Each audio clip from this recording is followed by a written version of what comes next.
joke that I wrote last week. You're welcome. Where are the royalties? This is my thing. Has my time started yet? Alright, let's get right into it. Guys, like, not to brag or anything, but I got catcalled today at my work by an old Italian woman. Twist. It was super exciting. Here's what happened. She walked by me with two of her friends, and then she turned to me and she catcalled me in the most Italian way possible. I'm not going to be able to do the accent, but bear with me. She goes, "Ciao Bella, your tushy is so a vroom vroom." She did this with her hands. And she said vroom vroom because she was not yelling at me from a passing car, so she had to add her own sound effects. It was such a strange, like, bizarre interaction. I had no idea what was happening. I was very confused. Also, like, I was mainly confused because I never get catcalled, like, ever. It does not happen to me in my life at all. And then you're looking at me, you're so surprised. You're like, Isabel, you're so fine looking. I'm sure men would love to objectify you, but listen, I have figured out the key to never getting catcalled, ever. Do you want to know what it is? We all know what it is. This is a secret. If you want men to leave you alone, just look super extra all the time, okay? Just look like throwing a big earring, look like a Stepford wife at Pride. Men hate it. Straight men look at me and just get instantly exhausted. They're like, I don't want to wait an hour for the bathroom. No, thank you. When a straight man sees me in the street, the thing that he instinctively yells is, "You look fine! We're gonna miss our dinner reservations!" That's the energy that I conjure in straight men. That tip is now yours. You can use that as you want. I did do a little bit of a lie, though. I have gotten catcalled in my life before in a way that's very, like, gross and sexual 4 times. And the common denominator in all of these instances was that I was with my children at the time. Yeah, that's an appropriate reaction to that fact.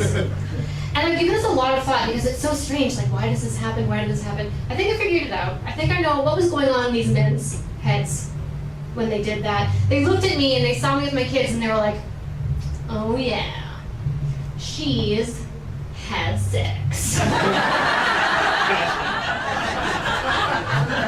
She'll understand the nuance when I'm going to yell at her from my car. I mean, they're not wrong. Yeah, so as you've heard me say now like 20 times, I'm a mom, and as you can tell from the snake hand tattoo, teen mom. So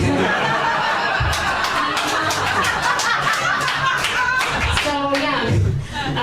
Actually, no, that's not true. I got pregnant with my son when I was 19, but I had him after I turned 20. So I did it across the finish line. Not a teen mom, classy. Okay? I can wear pearls and go to the opera. They'll let me in. It's fine. She was 20. It's all good. It's cool. But because I had kids and I was so young, I never really got to feel like a mom. Like, motherhood is something that's always felt so strange to me. Like, a good way to describe it would be that I feel more like a fun babysitter who's realizing as the years go on that the parents are just never coming home. I'm like, I just have to make sure that these children don't die. All right, I can do that. I can't. I'll tell you why. A lot of parenting in the mark of being a good parent is knowing that your kids will have a better life than you and providing that for them through, like, hard work or whatever. And I've done that already. Because listen, you can look at them after the show. My children are very, very white-coated. Like, my daughter is like blue eyes, freckles, beautiful. And so I know that no matter what, my kids are going to have an easy life. I made white children. I did it. Their lives are going to be so much easier than mine. They can go through airport security. You know, they can hang out at a bar without men bothering them about, what are you? What are you? So I'm a good parent. Like, after having my daughter, I could have, like, walked out of the hospital and left her at a Dickensian orphanage, and she still would be able to take out a loan more easily than I would. So I did it. I'm a good parent. But the babysitting mentality is still with me very strong. Like, a very good example of this. The other day my son came home from school and he was like, Mom, like we had to have a talk. Like, we were about to have a serious talk, and he was like, Mom, according to Ashton, apparently pancakes are breakfast food. Who's this snitch Ashton blowing the lid off my #1 dinner recipe for Macintosh Wednesday? Okay. I'm sorry, but rude. Right? So I just leaned in and I was like, okay, well, you can tell Ashton that he's adopted. Spread that around the school. Listen, snitches get stitches. He snitched, so he got ditched by his birth parents. Okay, whatever. But it's really nice to me because I know that my kids see how much like I work and sacrifice for them, etc. And I know because of one incident that happened recently. I was sitting with my kids and we were watching TV.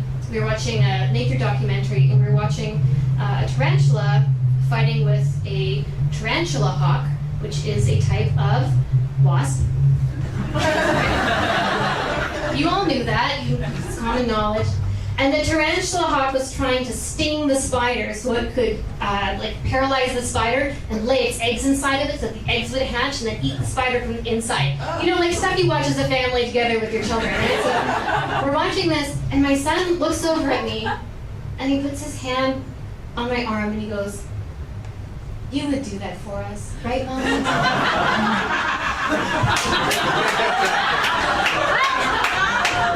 I don't know what my son's expectations are of me as a mother.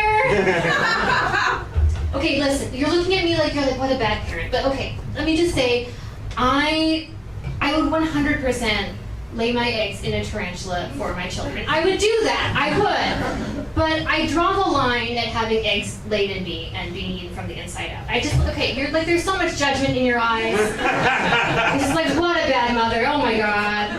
But listen, you gotta have your priorities. Is that 8 minutes? Yeah, 30 seconds. 30 seconds. Okay, that's it for me. Thanks, bye!